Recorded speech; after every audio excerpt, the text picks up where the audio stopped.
last week I talked about reviewing, and Allison was the only one who said it, but when we review what we've done so far, do you find it helpful as well, or kind of like that? Yeah? Yes. Yes. Okay. Helpful. So we started the year with the wheel of awareness. Remember that big kind of double wheel, and the focus from Dan Siegel about coming into our hub and our center. And we do that.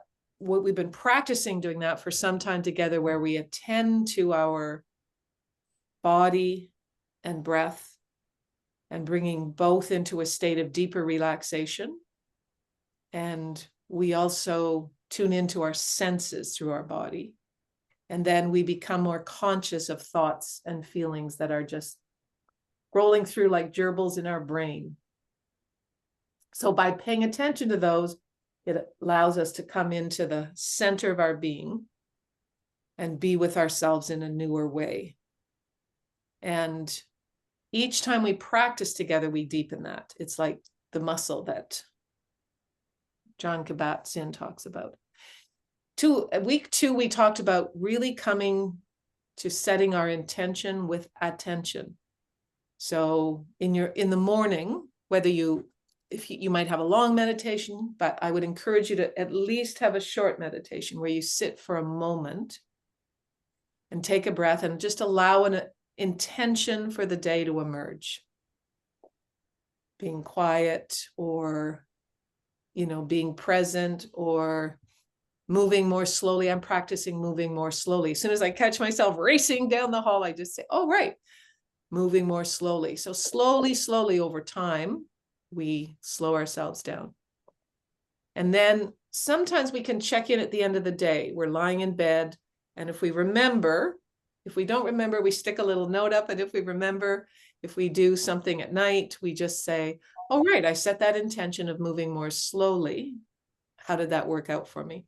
So by these repeated patterns, we change our rewiring of our networks. We calm our central nervous system.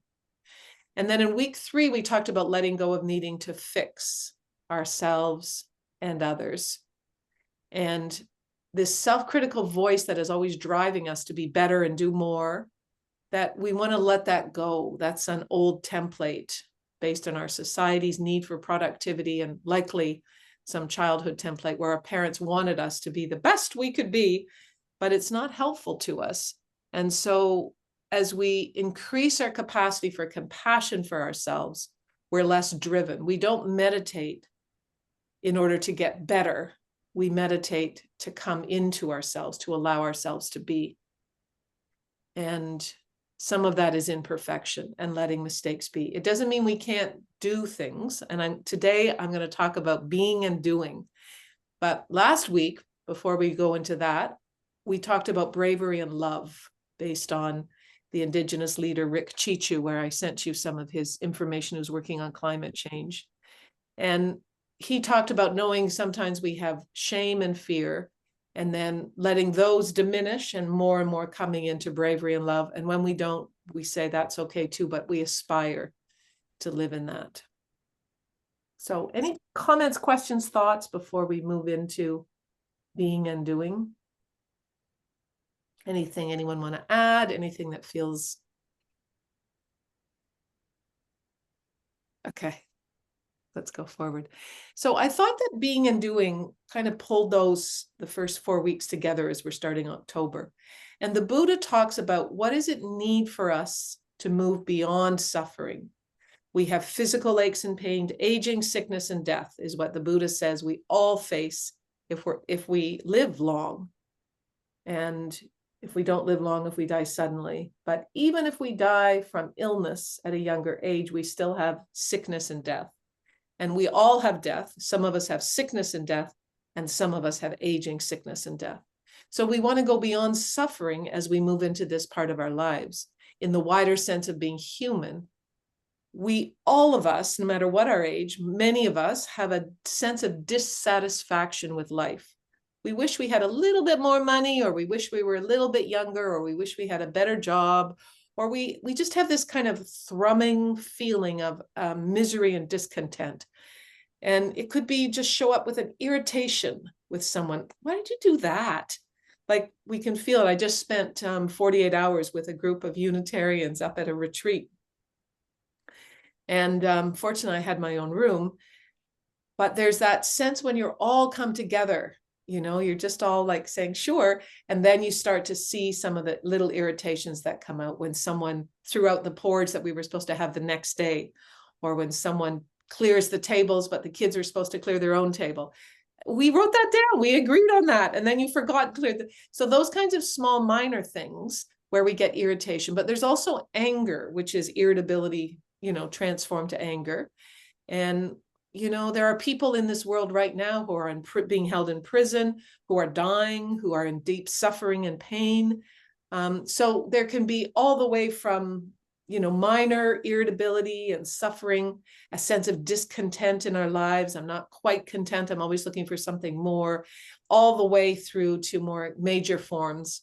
And can we learn how to stay content with what is within us, the reality that we're experiencing?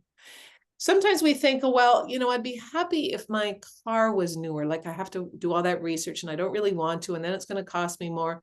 But then we have a new car and then we're like, okay, so that's really good. I'm happy now. And that lasts for a day, a week, a month, a year. But then we're back to that same thing. I need something more. So what does letting go of desire mean if we stop longing for it, for things to be different than they are? So this constant desire is like what when we're asking for a different moment. It's not that we can't, the reason we have being and doing is because we both need to expand our capacity to be, and we need to learn how to do things out of our being, so that when we choose a new car, we go through the steps with a calmness. We can choose to go out to a movie with presence and awareness with a friend.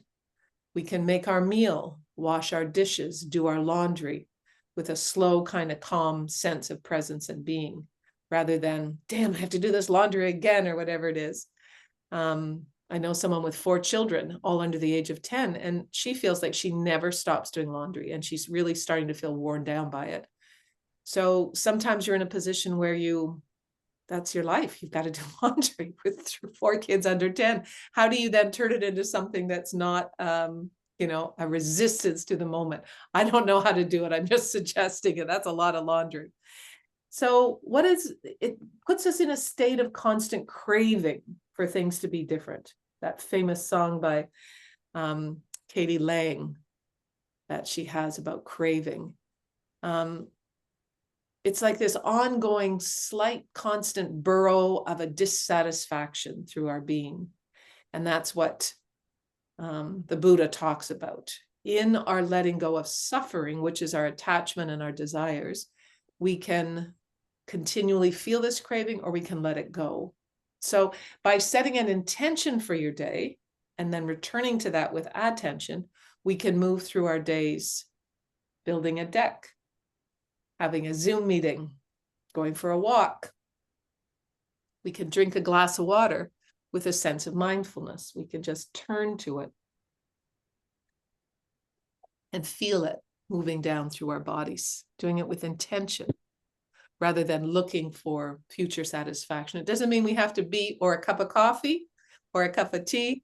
It doesn't mean we always have to be just being, because sometimes that can become apathy. It doesn't mean we always spend our time doing. Most of us need more being and less doing.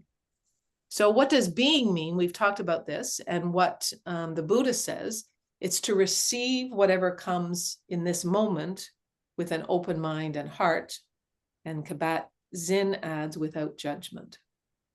So we can do that sitting in meditation. It's a little bit easier than if we're at a family party where your uncle and cousin are arguing over there because they're both drunk, or when your, aunt comes at you saying, why haven't you done this yet? That can be hard. So it's easier to meditate. Then we want to take it out into the world in a way of doing.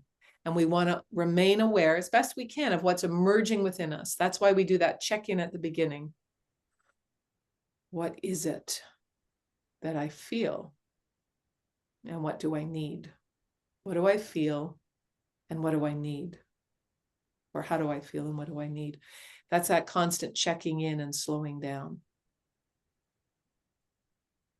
And we can also bring forward a sense of energy without having to use external products. So we can, you know, sure, you can do 10 jumping jacks or do something that you don't have to use things to just bring you energy. If we get in that kind of fog of like that, what can we do? And how do we know when to rest? So this is about discernment, isn't it? It's about, when do I need to just be, and how do I know when I need to just be? And when do I need to do? And can I do it more often from a place of being? And we can cultivate, I think we probably mostly have that curiosity and amazement and wonder at the moments that we have in our world.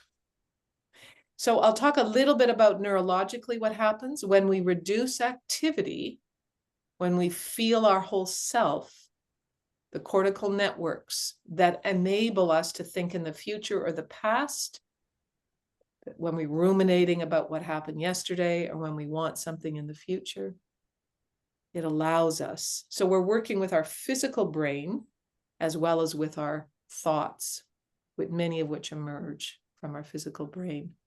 So this essential quality of receptive awareness, what is happening is what needs to happen, is what is happening, then that can decrease our state of incessant dissatisfaction.